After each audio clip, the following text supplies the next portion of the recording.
Set صاحب جیسے کل آپ نے فرمایا تھا کہ دانہ ڈالتے ہیں اور پھر واٹر ٹیسٹنگ ہوتی ہے یا ریئیکشن ٹیسٹ کیا جاتا ہے، آپ کو لگتا ہے کہ اس معاملے میں بھی صرف ریاست دیکھنا چاہ رہی تھی کہ کس حد تک جایا جا سکتا ہے یا موڈ کیا ہے، اور محرک بنا لیا گیا اس واقعے کو سبوتاج کرنے کے لیے، رینجرز کی شہادت کے معاملے کو محرک بنا لیا گیا سبوتاج کرنے؟ اچھا، ہوتا ایسے ہے کہ ہمیشہ اس قسم کے فیصلے کے اندر جب یہ ڈسکس کیا جاتا ہے آپس میں جی تو وہاں کچھ لوگ ہوتے ہیں وہ کہتے ہیں ایک چیز، تو کچھ لوگ ہوتے ہیں دوسری بات کرتے ہیں. اچھا فار ایگزامپل کچھ لوگ ہوں گے وہاں اس وقت جو کہہ رہے ہوں گے عمران کے ساتھ کوئی ڈیل نہیں ہو سکتی، یو کانٹ ٹرسٹ ہم.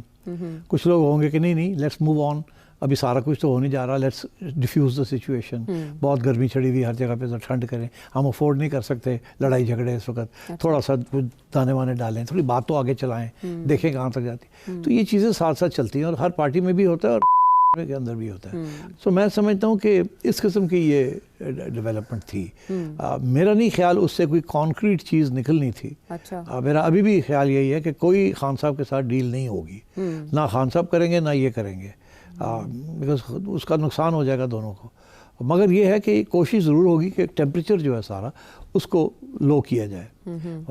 اس کی وجہ یہ ہے کہ اگر ٹیمپریچر ہائی رہے گا تو معیشت کا نقصان ہو جاتا ہے، سیاست جو ہے وہ ڈیریل ہو جاتی ہے، and so on and so forth. But beyond that I don't think there will be anything substantial. Temperature low کرنے سے آپ کی مراد یہ ہے کہ بشرا بی بی کی رہائی ہو جائے اور علیمہ خان صاحبہ کو گرفتار نہ کیا؟ میرا یہ موقف تھا کہ وہ ہوگا. جی میرا خیال تھا کہ بشرا بی بی کسی نہ کسی سٹیج پہ پھر ان کی رہائی کا یا ٹرانسفر ٹو بنی گالہ ہو جائے گی. اب پھر باتیں شروع ہو گئی ہیں بنی گالہ کی، مگر خان صاحب نے ہارڈ لائن لی ہوئی ہے. اور میرے خیال پچھلے پروگرام میں نے کہا تھا خان صاحب بنی گالہ نہیں جائیں گے. جی جس دن خان صاحب بنی گالہ چل گئے اس دن یہی لگے گا کہ خان صاحب نے ہتھیار پھینک دیے ہیں. سو اس لیے آئی تھنک یہ معاملہ ایسے ہی چلے گا عائشہ. یہ کوئی ہر روز کوئی نہ کوئی بات نہیں نکلے گی. اور مگر ایک بڑی انٹرسٹنگ چیز ہے کہ خان صاحب نے اس وقت جیسے کہتے ہیں نا ہارڈ لائن لے لی ہے. انہوں نے گنڈا پور کو فارغ کر دیا جو کہ اسٹیبلشمنٹ کے ساتھ رابطے میں تھا اور سارا وقت کمپرومائز کرنے کے موڈ میں تھا. خان صاحب نے دیکھا کہ وہ تو کام نہیں چلا اور اس لیے گنڈا پور کو چھٹی کرا دی. اب جو نئے صاحب کو لے کے آئے ہیں سہیل صاحب کو، وہ تو بالکل لڑنے والا آدمی ہے اور اسٹوڈنٹ لیڈر بھی رہا ہے. تو خان صاحب نے اسی لیے جیسے کہتے ہیں نا ایک چال چلی ہے کہ let's not take the hard line. اچھا اب دو صورتیں ہو سکتی ہیں. ایک تو یہ کہ گورنمنٹ کوآپریٹ کرے، ان کو ملنے دے، خان صاحب جو بھی ان کو ہدایت کرتے ہیں ان کو چلنے دے جیسے یہ کرتے ہیں، پھر دیکھا جائے گا آگے جا کے.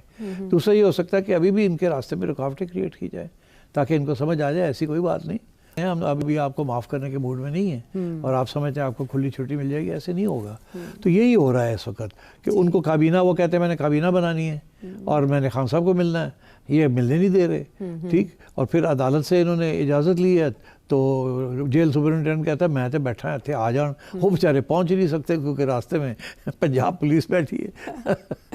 تو یہ چیزیں چل رہی ہیں مگر ایونچولی میری یہ پیشن گوئی ہے کہ with in the next 15 days maximum ملاقات خان صاحب کی ہو جائے گی. اچھا سیٹھی صاحب، اس میں جو انہوں نے کمیٹی کے انگریڈینٹس بتائے ان میں رانا ثناء اللہ صاحب بھی ہیں اور محسن نقوی صاحب بھی ہیں. چلیں باقی دو تو پاکستان تحریک اس وقت ان لوگوں کی طرف سے اب اس بات کی وضاحت آئے گی یا اس معاہدے یا بات چیت کی کوئی اور ڈیٹیل سامنے آئے گی کہ آخر عمران خان صاحب کے پرسپیکٹو سے کیا بات کی گئی؟ نہیں، کوئی نہیں آئے گی. اسٹیبلشمنٹ کی طرف سے بھی نہیں؟ بالکل نہیں آئے گی. خاموشی اختیار کی جائے گی، دبا دیا جائے گا بات کو. بالکل اس کے اوپر کوئی تبصرہ نہیں ہوگا. یا اگر ہوگا بھی تو کہے گا ایسی تو بات ہی کوئی نہیں تھی. ہاں، رانا صاحب یہی کہیں ایسی تو بات ہی کوئی نہیں تھی. اچھا، محسن نقوی بات ہی نہیں کرے گا. ہاں ظاہر ہے وہ اور چیزوں میں بہت مصروف ہے. محسن نقوی صاحب کے پاس ٹیبل میں بہت کچھ ہے کرنے کو. چلیں ہم آگے موو کرتے ہیں اور ایک ایسی موضوع کی طرف جاتے ہیں جو ہے سلگرا مسلسل. حالانکہ سیز فائر ہو گیا، معاہدہ پریزیڈنٹ ٹرمپ نے کروایا اور اس کے لیے دنیا میں رہنماؤں کو بھی انوائٹ کیا اور بڑا اس کا کریڈٹ بھی لیا.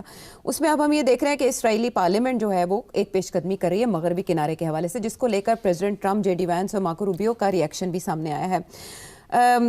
حماس کو پریزیڈنٹ ٹرمپ بار بار دھمکی دے رہے تھے غیر مسلح ہونے کی اور ہتھیار ڈالنے کی، لیکن اب اسرائیلی اقدامات کے بعد ان کا کہنا کہ مکمل سپورٹ امریکہ واپس لے لے گا. پریکٹیکلی کیا امریکہ ایسا کرے گا؟ نہیں. دیکھیے ڈونلڈ ٹرمپ کی کوشش ہے کہ کسی نہ کسی طریقے کے ساتھ یہ جو سیز فائر ہے یہ پرماننٹ ہو جائے جی، اور کوئی نہ کوئی سیٹلمنٹ نکل آئے اس میں سے. نیتن یاہو کی کوشش ہے کہ کوئی سیٹلمنٹ نہیں ہوگی، جو وہ چاہتے ہیں وچ از کمپلیٹ اینیکسیشن وہی ہوگا اور کچھ نہیں ہوگا. اب نیتن یاہو کو جو ڈونلڈ ٹرمپ نے دھمکی دی ہے جی نیتن یاہو نے کیا کیا, آنکھ مار دی پارلیمنٹ کو کہ آپ کھڑے ہو جائیں. جی میں تو آپ کھڑے ہوں گے تو پھر میں کہہ سکوں گا میں کیا کروں. اپنی پارٹی کو انہوں نے سائڈ پہ رکھا ہے اس وقت پہلے فیز میں. پارلیمنٹ جو ہے اس میں ان کے پارٹنرز ہیں نا, رائٹ ونگ پارٹنر جو کہتے ہیں نیکس کرو یہ. تو یہ گیم ہو رہی ہے. یہ پارلیمنٹ سے وہ ایسے اقدامات کرانا چاہ رہا ہے کہ ڈونلڈ ٹرمپ کو میں کیا کروں, میری تو پارلیمنٹ نے یہ کر دیا, مجھے تو کرنا پڑے گا. تو ڈونلڈ ٹرمپ بھی بات سمجھتا ہے, اسی لیے اس نے وینس کو اور ان لوگوں کو وہاں بھیج دیا, اور وہ بھی دھمکیاں دے رہے ہیں, اور ہم خود آ گئے ہیں کہ جی ہم یہاں خود آ کے دیکھیں گے کیا ہو رہا ہے کیا نہیں ہو رہا. ہاں بٹ وہ دیر سینگ جے ڈی وینس سیڈ کہ یہ سمبولک تھا, میں نے پتا کیا اپنے سورسز, تو یہ سمبولک تھا. نہیں یہی کہیں گے نا سمبولک ہے. سمبولک کیا ہے, دیکھیے بات بڑی سیدھی سی ہے. ابھی جو سرویز ہو رہے ہیں وہاں سیاسی طور پہ وہ یہی کہہ رہے ہیں کہ اسرائیل کے میجورٹی اوپینین جو ہے وہ نیتن یاہو کے ساتھ ہے. جی وہ کہتے ہیں انیکس کریں, ماریں, ختم کریں پیلسٹینینز کو. That is the public opinion in Israel. پھر یہ تو سب کو پتہ چل گیا کیونکہ سرویز ہو رہے ہیں. جی اب پارلیمنٹ سے بھی انہوں نے پروموٹ کرنا شروع کر دیا اسی بیانیہ کو کہ گو اینڈ ڈو اٹ. یہ بڑا ضروری ہے بیکاز آگے جو اسٹیپ آنا ہے وہ آنا ہے حماس کی ڈس آرمنگ. جی that is a prime purpose of Netanyahu. Hamas نے ہتھیار نہیں گرانے. جی یہ اب جو کہہ رہے ہیں کہ اگر ہتھیار نہیں گرائے گا تو پھر ہم انیکس کر لیں گے. اور انیکسچر اسی لیے وہ کہتے ہیں ہم کریں گے کیونکہ یہ ہتھیار نہیں گرائیں گے, ہم نے انیکس کر کے ان کو نکالیں گے, ماریں گے ان کو. ڈونلڈ ٹرمپ کہتا ہے کہ سمجھتا ہے کہ اگر یہ ہو گیا تو پھر تو ہاتھ سے بالکل یہ باہر نکل جائے گی. وہ سارا جو اس نے ڈرامہ کیا ہوا ہے, ابراہیم اکارڈز, یہ وہ سعودی عربیہ کو ساتھ لے کے, پاکستان کو بھی ساتھ لے کے وغیرہ وغیرہ, وہ فارغ ہو جائے گا. تو I think what Donald Trump is trying to do is کہ کسی طریقے سے جلدی کوئی انٹرنیشنل فورس جس کی بات انہوں نے کی تھی وہ وہاں پہنچ جائے تاکہ اسرائیلی آرمی کو ہم دھکیلیں اور کہیں پش بیک کریں. اگر انٹرنیشنل فورس نہیں آئے گی تو اسرائیلی آرمی اپنی جگہ نہیں چھوڑے گی اتنی آسانی کے ساتھ. انٹرنیشنل فورس آ جائے گی تو حماس بھی تھوڑا خیال رکھے گا اور وہ بھی خیال رکھیں گے. اب اس کے اندر بہت جلدی کرنی پڑے گی ان کو, مگر ابھی تو یہ بھی طے نہیں ہوا کہ کون کنٹریبیوٹ کرے گا اس انٹرنیشنل فورس میں.